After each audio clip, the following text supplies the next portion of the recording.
Guys, তো তোমরা কেমন আছো? আশা করি ভালো আছো। আমি তোমাদের ভালোবাসা অনেকটা ভালো আছি। তো হ্যালো, আমি হলাম পূজা।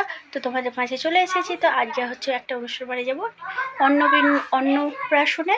তো সেই জন্য রেডি হয়ে গিয়েছি, তাড়াতাড়ি করছি। তো এবার বেরোবো, চলো বাকিটা তোমাদের সাথে সব কিছু শেয়ার করবো। কেমন লাগছে কমেন্ট করে জানিয়ে, ঠিক আছে?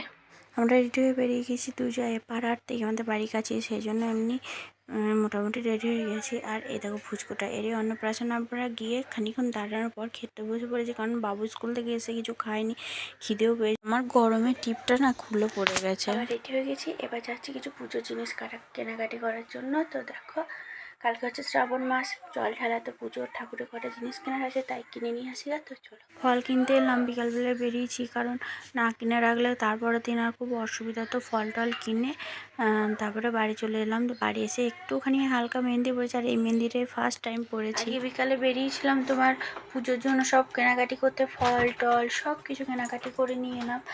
আর এসে আবার বসেছিলাম ইস্ত্রি করতে।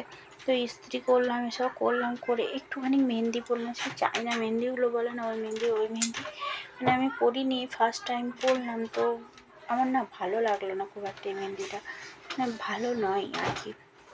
আবার কি করব, যখন আমি মানে পরেই ফেলেছি, আর তো কিছু করার নেই, সেই জন্য আর কি উপায় নেই বলে এটাকে এখন থাকুক। তো এই ফার্স্ট এই লাস্ট এই মেহেন্দি পড়ার, এই মেহেন্দিটা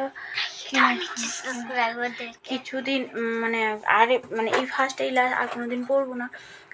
তো আর শ্রাবণ মাসে তোমার শিবের জল ঢালার প্রথম দিন যেদিন জল ঢালতে হয়, সেই দিন নাকি মানে হাতে মেয়েদের, বিবাহিত মেয়েদের মেহেন্দি চুড়ি সব কিছু পরতে হয়, সাজগোজটা পছন্দ করেন বাবা মাদের।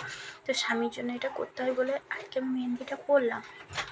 তো চলো, সব কমপ্লিট করে পুজোর জোগাড়ে থালা ভালা সব ধুয়ে রেখে দিয়েছি। কালকে সকালে উঠে শুধু মালা গাঁথবো। মালা গাঁথতে পারবো কিনা জানি না, কারণ একটাও আকন্দা ফুল পাইনি আমি, সব গাছ ফাঁকা। ফুল দেখতে গিয়েছিলাম তো পাইনি। তো যে আমি মালা গাঁথতে পারবো নাকি জানি না। যদি বাবা মহাদেব মালা চান পরেন আমার হাতে, তাহলেই তবেই হবে, তা না হলে হবে না। সব ওনার ইচ্ছাতে সব কিছু হয়। তো এটাই হলো। তো চলো, আমি এখন আমার খাবার বানাবো গা।